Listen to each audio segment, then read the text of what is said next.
படத்தோட கதைக்களம்னு பார்க்கும்போது கதைப்படி ட்ராவல் ஆகுத படம்னா இல்லை. படம் எங்கெங்கேயோ தான் போகுது, படத்தில் லேக்லாம் இருக்குது. ஆனால் எங்கெங்கெல்லாம் கிராஃப் குறையுதோ அங்கெல்லாம் வந்து அப்படியே பட்டுன்னு தூக்கி விட்டுறாங்க காமெடியை வச்சு. முனிஷ்காந்த் வர சீன்லாம் உண்மையிலேயே வாய் விட்டு சிரிப்பீங்க நீங்கள், அந்த மாதிரி இருந்துச்சு. ஆனஸ்டாக சொல்லணுன்னாக்கா கொம்பு சீவி படம் நல்ல ஒரு கதைக்களம். அதாவது ஒரு அணை கட்டுறது அப்படின்னு பார்த்தீங்கன்னாக்கா மக்களோட வளர்ச்சிக்காக தான் கட்டுறது அணை. அது மூலியமா பக்கத்தில் இருக்க கிராமங்களுக்கெல்லாம் நீர் பாய்ச்சல் இருக்கும் அப்படின்றதால அணை கட்டுவாங்க, மழை நீரை சேமிக்கணும் அப்படின்றத. ஆனால் அதுவே பார்த்தீங்கன்னா ஒரு கிராமம் அழியறதுக்கு காரணமாக இருக்குது அப்படின்ற மாதிரி காமிச்சிருப்பாங்க. அதில் பாதிக்கப்பட்டவர் தான் படத்துடைய கதாநாயகன் அப்படின்னு காட்டுறாங்க சண்முக பாண்டியன் சார்.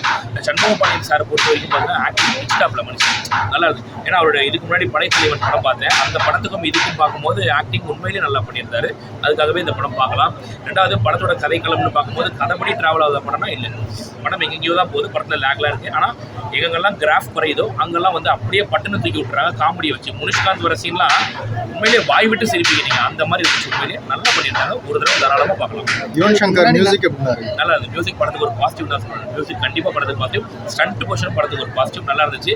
ஏன்னா பொன்ராம் கிட்ட ஒரே ஒரு டிசப்பாயின்மெண்ட் எதிர்பார்த்தீங்கன்னா கேப்டன் ரெஃபரன்ஸ் உள்ள எதிர்பார்த்தேன் சார். சண்முக பாண்டியன் சார் படத்தில் தான் கேப்டன் ரெஃபரன்ஸ் நாங்கள் எதிர்பார்க்க முடியும், வேறு யாரும் படத்தை எதிர்பார்க்க முடியும். இந்த படத்துலேயே கொடுக்கலன்னா அப்புறம் எப்படி சார்?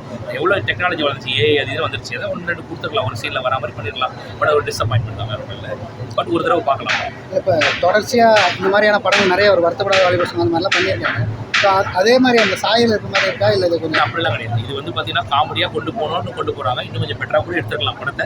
பட் காமெடி இருக்கிறதால கொஞ்சம் அப்படியே ஒப்பேத்துட்டாரு. பொன்ராம் அவரோட அந்த டச்சில் அப்படியே கொண்டு வந்தாலும் கொஞ்சம் ஒப்பேத்துட்டாரு. கதைக்களம் மாதிரி நீங்கள் வந்து இந்த அணையை தாண்டி இவங்க அதுக்கு மக்களுக்கு இது பண்ணாது, கஞ்சா கடத்துறது பேஸ் பண்ணி தான் கதை போகுது. ஆனால் அதை தாண்டி வந்து பார்த்தீங்கன்னா 2 செக் போஸ்ட்டில் போலீஸ் நிற்கிறது, படத்தோட கிராஃப் டவுன் ஆகலாம், தூக்கி விட்றாப்புல போலீஸ் கதாபாத்திரம் படத்தில் முக்கலாம். அது நானே ஓப்பனாக சொல்லுறேன். பட் ஜென்ரலாக பார்க்கும்போது உண்மையிலேயே சொல்கிறேன், ஒரு தடவை தாராளமாக பார்க்கலாம். அப்படி தான் எடுத்திருக்காங்க. ஏன்னா சண்முக பாண்டியன் சாரோட ஆக்டிங்கு, சண்முக பாண்டியன் சாரும் சரத்குமார் இவரோட காம்போக்காகவே தாராளமாக பார்க்கலாம். நல்லா இருக்கு. அந்த மாதிரி என் பிள்ளை தேர்ல வர மாதிரி இந்த படத்துல அப்படி கொம்பு சீவுல கோயில் காலை பெத்தெடுத்த அந்த கொம்பு சீவா சண்முக பாண்டியன் வந்து இறங்கி ஃபர்ஸ்ட் சீன்லயே ஒரு பெஸ்ட் வந்து ஃபைட் ஆகட்டும், அந்த கொளுத்துற சீன் ஆகட்டும், அந்த அதாவது கொளுத்துற சீன், அதாவது ஸ்டேஷனை கொளுத்துற சீனுக்கு அவங்க பாம்பு போட்டுட்டோன்ற சொல்ற சீன்ல கலக்கிற சீன் ஆகட்டும், அந்த பாம்பு நாங்க போட்டையா பாகிஸ்தான்ல தான் போட்டையான்னு யதார்த்தமா பேசுற சீன்ல ஆகட்டும், எல்லாத்துலேயுமே சுறுசுறுப்பா பரபரப்பா அப்படி ஒரு ஆக்டிங்கை வந்து என் தங்க குட்டி, என் செல்ல குட்டி, நான் பெக்காத குட்டி, என் Shanmuga Pandian super super super. ஓகேவா? ரொக்க புலியா எங்கள் நாட்டாமையாவும் பாண்டியா என் பையன் சண்முக பாண்டியனும் கலக்கி எடுத்திருக்காங்க. கண்டிப்பா அவங்க அப்பா பாட்டு ஏல இமயமலை எங்க ஊரு சாமி மலை 8 நடந்து 8 வச்சு வராரு, அந்த மாதிரி நீதி சோழனுக்கே மறுபுறமா வராரு. அந்த பாட்டுல தியேட்டர்ல வரப்ப மக்கள் அப்படியே எந்திரிச்சு ஆடிட்டாங்க. ஏன்னா இன்னைக்கும் அது நம்ம கேப்டன் நினைச்சு வர்ற பாட்டு. அதுக்கு ஒரு பாட்டு, ஒரு தவறு செய்தால் அதை தெரிந்து செய்தால் அவன் தேவன் என்றாலும் விட மாட்டேன் அப்படின்னு எம்ஜிஆர் பாட்டோட தான் முதல்ல ஆரம்பிக்குது.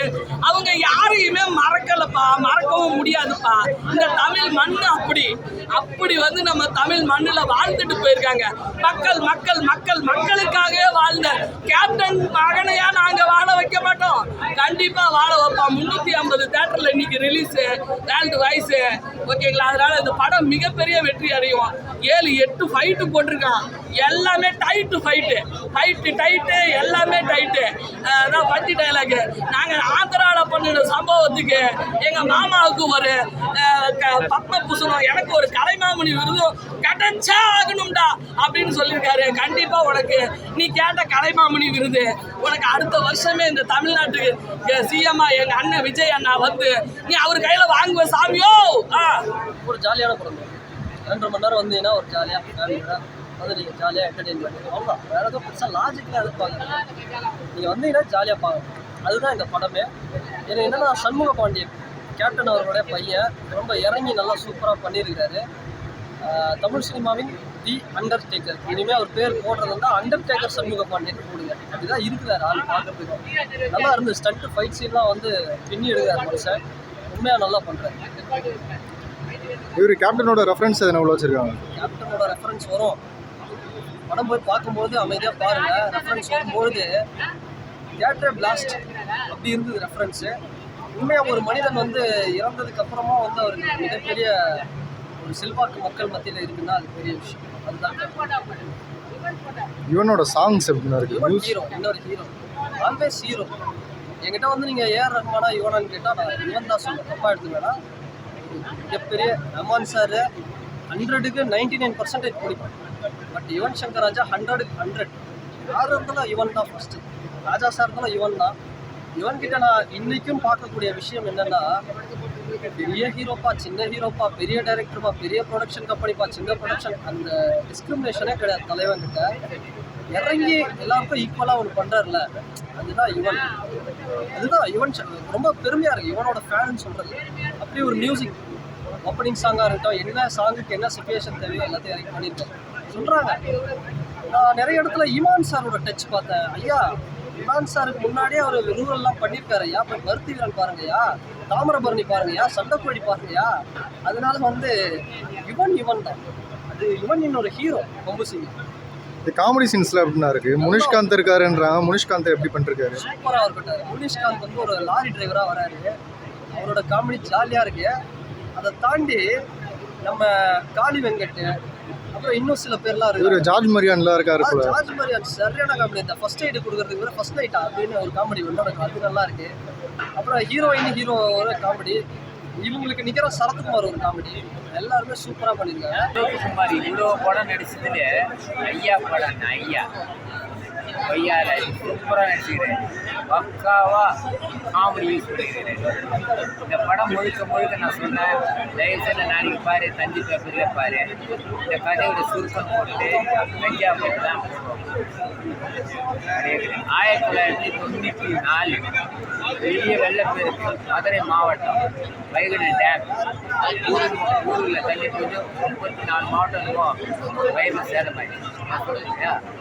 அந்த இடத்துல பெரிய நீங்கள் தேனி கும்மினி இந்த பக்கம் போனீங்கன்னா மேக்சிமம் வந்து கஞ்சாலாம் நிறைய பயிர் தான் இது. அதை தான் அதை அப்படி படமாக மாறும். ஏன் பிதா மகள்லாம் காட்டலையா? கழுத மேலாம் விஷயத்துக்கு போகலையா? அதுதான் கதை. 1994 கதை மையமாக கொண்டு வந்து மாமன் மச்சான்ற சென்டிமெண்ட்டு கொண்டு வந்தான் ஒன்றாச்சு.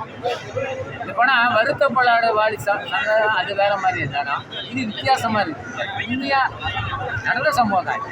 உண்மையில் அந்த ஊர் மக்களை வாழ வைக்கணும், என்ன வேணால் பண்ணுவாங்க. அது இந்த தொழில் பண்ணுறாங்க.